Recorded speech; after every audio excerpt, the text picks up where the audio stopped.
आज के last lesson का एक वन शॉट लाए हैं जो आप सभी को बहुत बेहद ही आसान लगेगा और इससे काफ़ी सीखने को मिलेगा।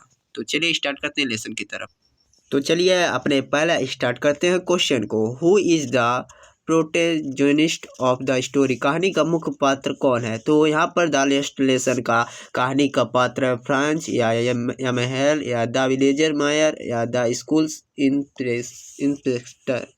तो आपको क्या है, कहानी का मुख्य पात्र क्या है? फ्रेंच, तो इंस्पेक्टर इसका नाम है। तो दूसरे नंबर पे आते हैं what French first reaction when he step into the class.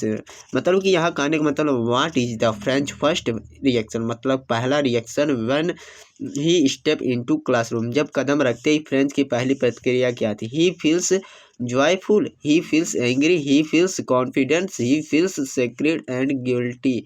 मतलब यहाँ पर आपको ना वो इंजॉय मतलब कि खुश था, ना एंग्री था, ना कॉन्फिडेंस था, यहाँ पर उसका फील्स सेक्रेड और एक गिल्टी था। तो यहाँ पर ही फील्स आपका करेक्ट आंसर हो जाएगा। आपको यहाँ पर मीनिंग का कमेंट में जरूर से बताना। फील्स मतलब आप जानते हैं अनुभव करना, या गिल्टी मतलब क्या होता है? निराशाजनक होता है। चलिए, और आपको इसका कमेंट करना है। सेक्रेड मतलब what was Hamel bearing on day of first the last lesson? अंतिम पार्ट के दिन हेमेल क्या पहना हुआ था? तो आपको ये सब जो एक एक नंबर का मैं करवा रहा हूँ, तो आपको फुल वीडियो में मतलब फुल लिखने में आंसर क्वेश्चन में बहुत महत्वपूर्ण रहेगा। A new cap, a long coat, a format suit, a simple shirt.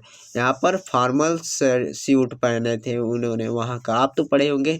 तो आपको ये पॉइंट आपको धीरे धीरे नज़रअंदाज नहीं करना है, आपको पूरा अच्छे से देखना है, जो कि आप फुल मतलब कि फुल क्वेश्चन करके आंसर क्वेश्चन करके आएंगे। What lesson did Hamel teach on the last day? अंतिम दिन हेमेल पाठ सिखाया क्या? History, grammar, geography, mathematics. भाई यहाँ पर आप यहाँ पर हिस्ट्री वो तो नहीं पढ़ाते थे ना, जियोग्राफी ना मैथमेटिक्स। तो आपको पता ही है ग्रामर जो इसमें पार्टिसिपल उसने पढ़ा रहे थे, ताकि जो फ्रेंच को पसंद उनको नहीं आ रहा था पढ़ने में। तो पाँचवें क्वेश्चन पे अपने आते हैं। How does the villager reacts to the last lesson? अंतिम पाठ है प्रति गाँव वालों क्या प्रतिक्रिया थी? तो दे आर एक्साइटेड और they are mournfully full, they are imprint, they are superlative। मतलब कि यहाँ पर आपको दे आर mournfully बहुत उदासजनक थे। और which language was the focus of the last lesson? The last lesson मुख्य रूप से किस भाषा केंद्रित था?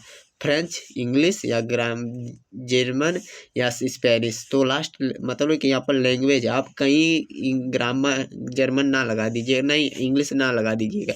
यहाँ पर देखिए लैंग्वेज पूछा तो आपको फ्रेंच क्योंकि लैंग्वेज वहाँ पढ़ाई जा रही थी।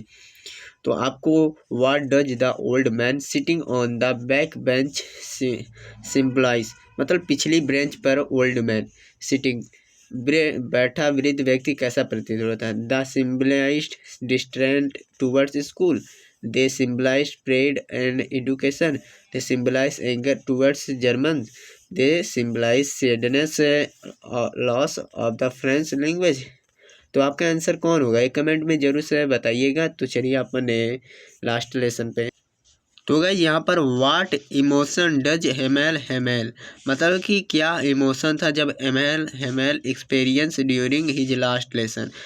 हेमेल अपने अंतिम पाठ दौरान किन भावनाओं का अनुभव कर रहे थे? He was feeling angry, he was feeling happy, he was feeling different, he was feeling emotion and regardful. यहाँ पर यही आपका आंसर करेक्ट हो जाएगा। तो उसने उतने टाइम फीलिंग अनुभव कर रहे थे, इमोशन अपने भाषा के प्रति बहुत ज़्यादा दायित्व के प्रति समझा रहे थे। तो ये आपका आंसर करेक्ट हो जाएगा। तो what action does Franz wish his could have done different? Franz कौन से कार्य की अच्छी तरह कर सकता था? He wished he did join army, he wished he had spent time playing, he wished मतलब इच्छा होता है। He had move to another country, he wished he had paid more attention in class. तो उसका क्या हो सकता था? वो अच्छा कार्य किस में कर सकता था? क्लास में ना पढ़ा सकता था। और चलिए अपने 10वें नंबर पे आते हैं। How did French about last lesson? अंतिम पार्ट के बारे में फ्रेंच कैसा महसूस है? He was sad, he was happy, he was excited, he scammed, indifferent. मतलब कि कैसा उसे महसूस हो रहा था। उससे तो महसूस हो रहा था कि वो बहुत ज़्यादा सैड था, क्योंकि उसे वो जब लास्ट लेसन था, मतलब लास्ट दिन था, उसे एहसास हो गया अपने भाषा का। तो ही वॉज सैड। तो 11वें पाते हैं, who was going to be the new teacher after M. Hamel. M. Hamel के बाद नया शिक्षक कौन बनने वाला था। A local villager, a German officer, a French refugee, no one, the school going to closed. तो आपको वहाँ पर जानते थे जर्मन ऑफिस का